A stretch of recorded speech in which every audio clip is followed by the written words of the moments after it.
Assalamualaikum teman-teman, seperti biasa sebelum mulai Mimin mendoakan semoga teman-teman semua selalu dalam keadaan sehat walafiat. Oke, kali ini kita akan melanjutkan penelitian master versi novel bagian 1390. Bagi yang baru bergabung, selamat bergabung, dan bagi yang belum subscribe dulu lah agar Mimin tambah semangat lagi nih bikin videonya. Oke, kalau sudah kita langsung masuk ke isi ceritanya. What's left and on we'll go. Tubuh Molly dipenuhi dengan aura menakutkan dari Rana Supreme. Awalnya Molly sudah menjadi ahli puncak setengah langkah Supreme, dan setelah Molly melap sumber iblis dari Raja Iblis Hitam, Molly pun pada saat ini akhirnya melangkah ke Rana Supreme.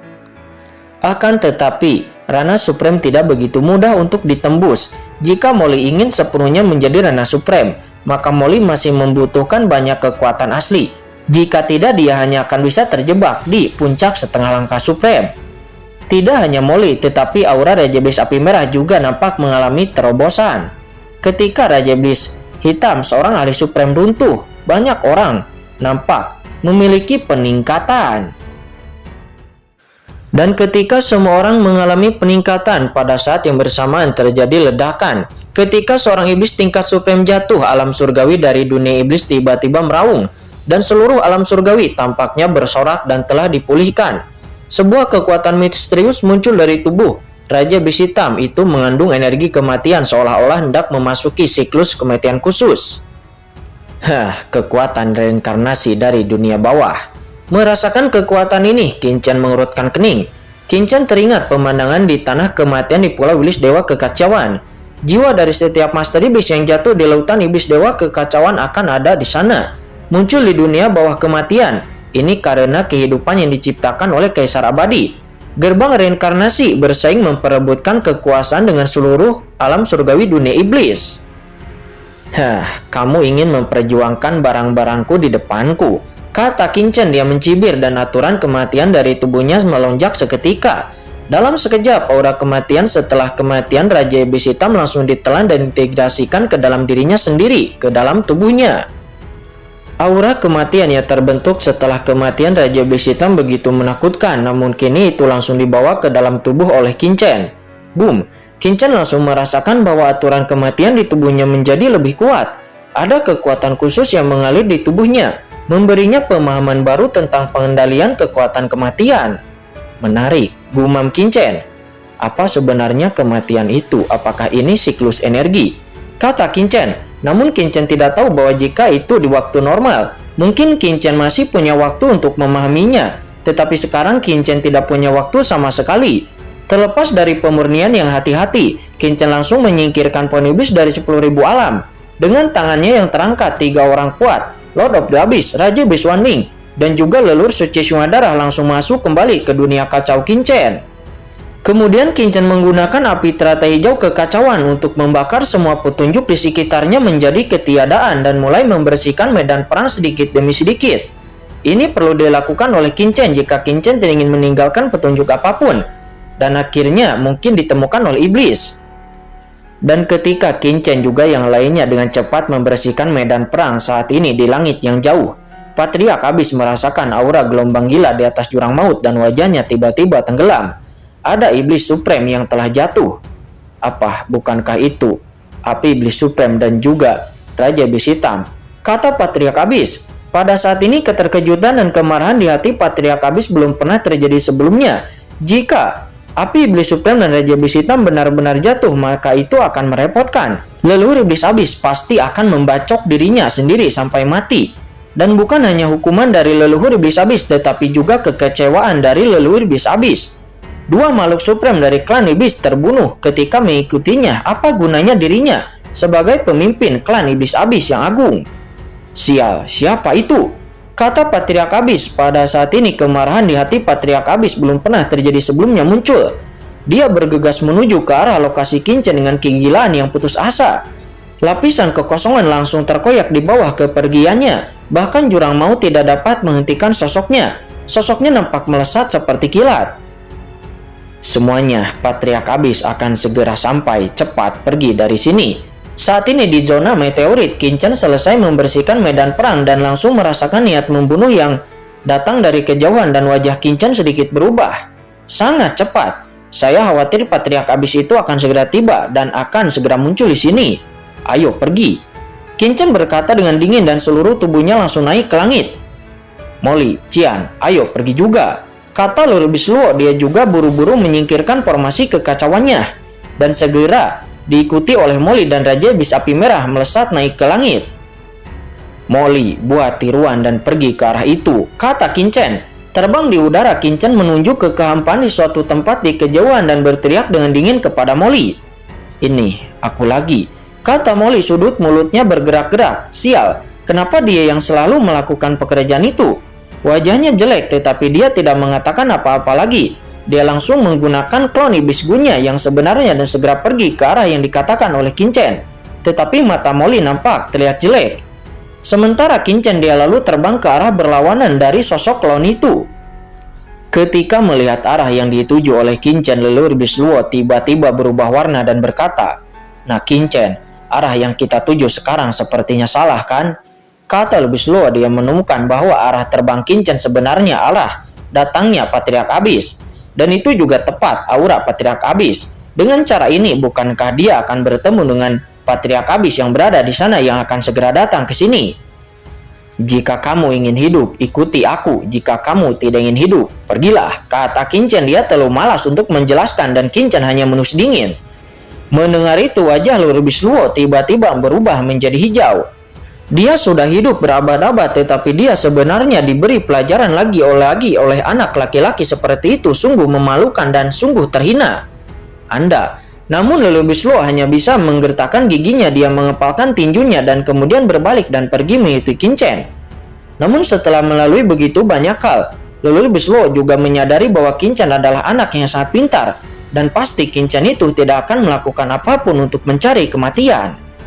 Leluhur Iblis Luo, berhenti bicara omong kosong dan ayo pergi, kata Molly. Di samping Lord Abyss Luo, Molly menempuk bahunya untuk mengungkapkan pemahamannya.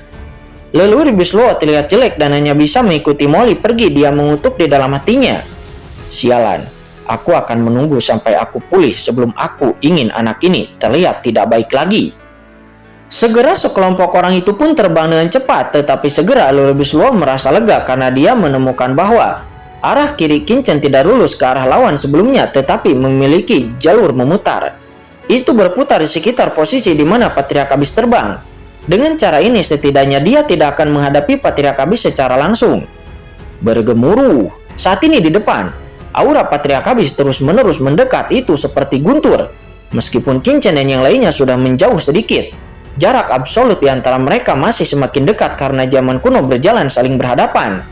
Hampir sampai, kata Qin-Chen. Dirinya melihat sekeliling. Aura menakutkan di kejauhan bergemuruh ke arah mereka tanpa penutup apapun. Ketika mereka hendak saling bertemu, mereka harus menyembunyikannya, jika tidak mereka akan ketahuan. Qin-Chen mencari-cari dengan matanya dan tiba-tiba dia melihat meteorit besar di kejauhan. Ikuti aku, kata Qin-Chen. Sosoknya langsung bergoyang dan beberapa orang segera bersembunyi di balik meteorit itu dan lalu menyembunyikan napas mereka. Apakah ini aman? Kata Lord Abyss Luo. Hatinya dan juga yang lainnya semuanya terangkat dalam sekejap. Sudah berakhir. Jika sekarang mereka ditemukan maka akan berakhir. Saya pikir Qin-Chen punya beberapa ide bagus, tetapi ternyata itu hanyalah mencari kematian. Ini benar-benar karena mereka terlalu dekat dengan jalan yang akan dilewati oleh Patriark Abyss. Dan persimpangan antara keduanya benar-benar tidak terlalu jauh. Dengan kultivasi Patriark Abyss, yang merupakan seorang supreme puncak selama dia melepaskan kesadaran spiritualnya yang kuat, dan dengan sengaja menyapu ke area ini, maka kemungkinan untuk menemukan mereka benar-benar sangat tinggi. Untuk sesaat hati semua orang pun terangkat dan ketakutan. Lord of the Abyss, apakah kamu yakin Patriark Abyss tidak akan menemukan kita? Kata Qin-Chen. Dia bertanya kepada Lord of the Abyss dengan tatapan yang sangat serius. Tuan, jangan khawatir. Orang itu, Patriark Abyss, selalu tidak peduli kepada kepala atau ekor.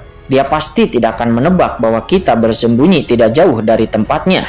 Dengan karakternya, jika dia telah mengetahui bahwa Api Iblis Supreme dan Raja Iblis Hitam telah meninggal, maka dia mungkin akan menjadi gila. dan dia akan terburu-buru pergi ke sana dan dia tidak akan sama sekali memperhatikan situasi lain di sekitarnya, kata Lord of the Abyss. Ya, saya harap begitu, kata Qin Chen di dalam hatinya. Sementara saat ini di kejauhan aura Patriark Abyss semakin mendekat dan samar-samar Anda bisa melihat sosok yang menakutkan dari Patriark Abyss. Dia sudah lebih dekat. Hati Qin Chen pun tiba-tiba terangkat. Dengan keras mereka semua pun melihat sosok Patriark Abyss bergegas melalui kehampaan ribuan mil jauhnya di depan mereka. Tetapi dia sama sekali tidak peduli dengan orang lain di sekitarnya. Dan Patriark Abyss pun sosoknya langsung melesat melewati Qin Chen dan yang lainnya dan lalu menuju ke arah meteorit itu dengan gila-gilaan. Kecepatan Patriark Abyss itu sangatlah cepat dan dalam sekejap mata dia telah menghilang dari persepsi Qin Chen dan yang lainnya. Apakah ini sudah berakhir? Ekspresi tegang Molly dan yang lainnya langsung tercengang. Satu demi satu mereka menjulurkan kepala mereka keluar dari balik meteorit dengan ekspresi kusam di wajah mereka. Sungguh, apakah mereka terhindar dari bahaya? Sial, apakah Patriark Abyss ini benar-benar pemimpin klan Iblis Abyss?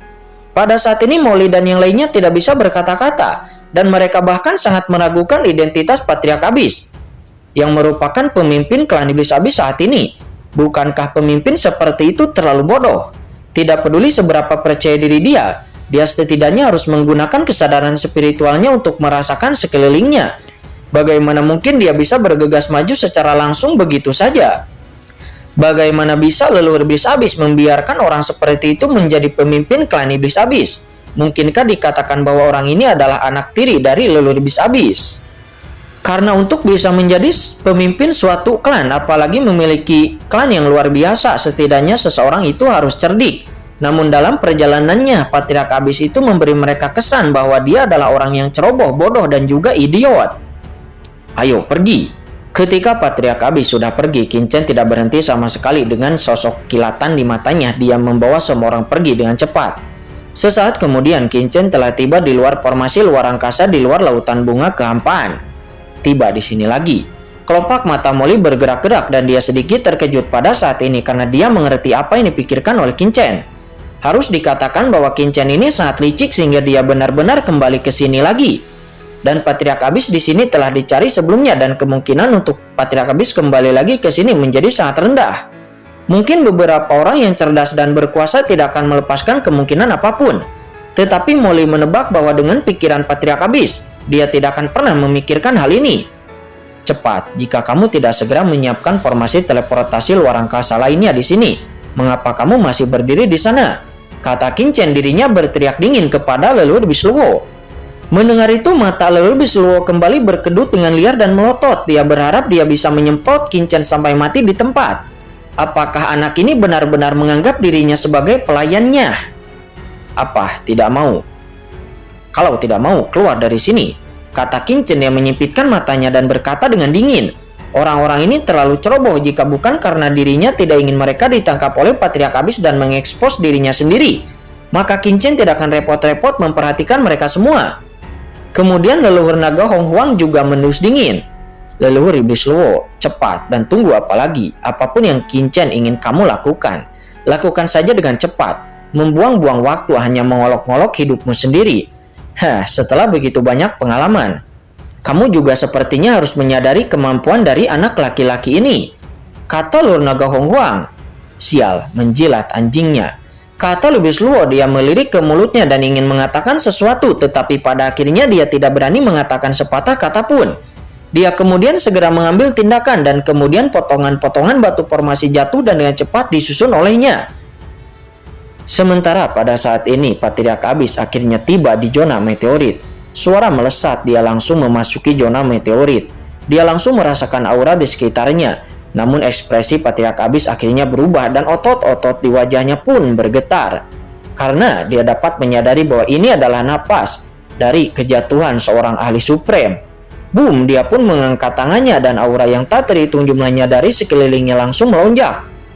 Itu adalah napas dari Raja Iblis Hitam. Kata Patriark Abyss, hatinya pun langsung tenggelam karena dia tahu bahwa Raja Iblis Hitam pastilah sudah mati. Jika tidak, aura ini tidak mungkin tersisa di sini.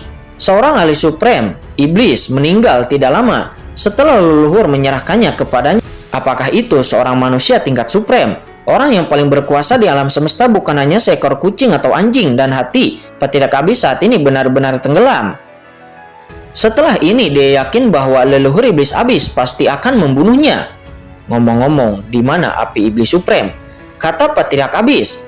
Patriark Abyss itu buru-buru mengirim pesan dengan ketakutan. Dia ingin mengetahui apakah api iblis supreme masih hidup atau tidak. Karena sekarang dia yakin bahwa Raja Iblis Hitam pastilah sudah mati, tetapi sekarang api iblis supreme tidak diketahui kabarnya. Akan tetapi kemudian tidak peduli bagaimana dia mengirim pesan kepada api iblis supreme, tetap saja tidak ada balasan dari api iblis supreme. Saya tidak percaya, kata Patriark Abyss. Sosoknya pun bergetar. Sudah berapa lama ini? Baik api iblis supreme dan Raja Iblis Hitam, apakah mereka berdua jatuh secepat itu? Apakah kedua orang ini babi? Jatuh begitu mudah? Siapa itu? Mengaum. Patriark Abyss itu meraung ke langit. Dia benar-benar marah dan raungannya menderu-deru mengalir ke segara Allah. Saat ini keterkejutan dan kemarahan di hatinya tidak bisa dibendung lagi. Sementara pada saat ini di luar sisa formasi ruang di lautan bunga kehampaan, formasi teleportasi luar angkasa Lulbiswo akhirnya diatur kembali. Pada saat ini suara gemuruh guntur terdengar dari kejauhan, dan Kincen pun melirik dan melihat ke arah kejauhan. Tempat ini sangat jauh, tetapi fluktuasi itu teratur masih datang. Raungan besar menggerakkan hati Kincen dan Kincen melihatnya, namun kemudian senyuman muncul di sudut mulut Kincen. Apakah orang ini benar-benar idiot? Apakah dia masih berteriak-teriak seperti itu? Bukankah dia takut dia akan mengetahui lokasi kita? Orang ini tidak hanya memisahkan diri dari api iblis supreme iblis hitam, tetapi orang ini juga memberi kita kesempatan untuk membunuh dua orang ahli supreme iblis itu. Tetapi dirinya masih berteriak seperti itu. Apakah si idiot ini punya pikiran tersembunyi sama sekali? Kata Kincen. Dia cukup terkejut. Sejujurnya Kincen mengambil resiko besar dengan sengaja terbang ke arah Patriark Abyss.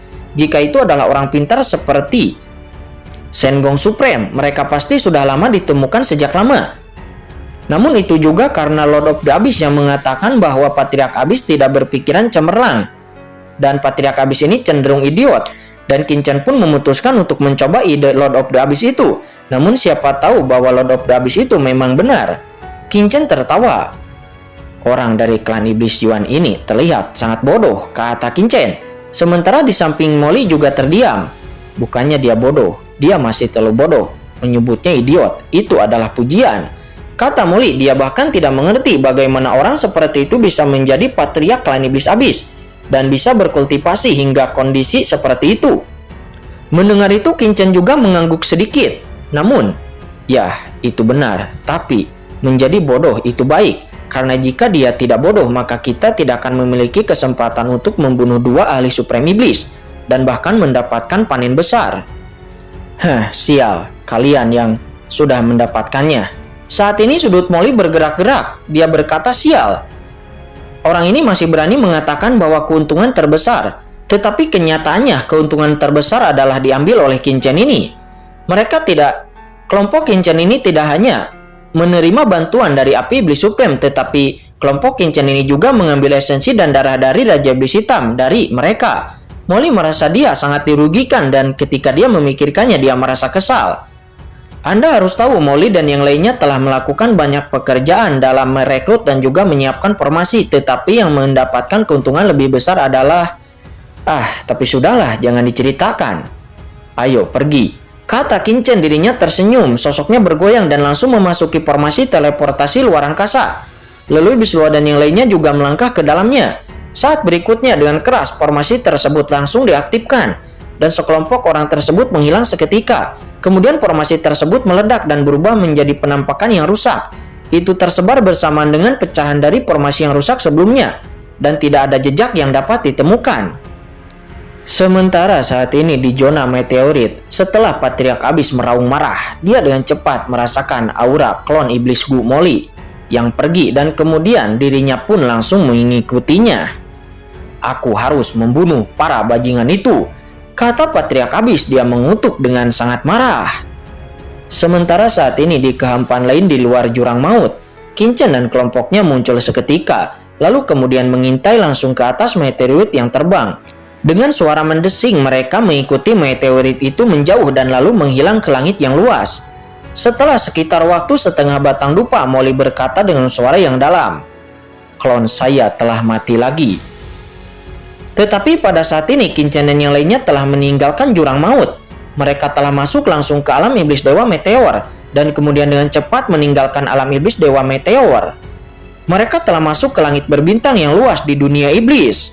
Akhirnya lolos. Sekelompok orang itu pun langsung menghela napas lega.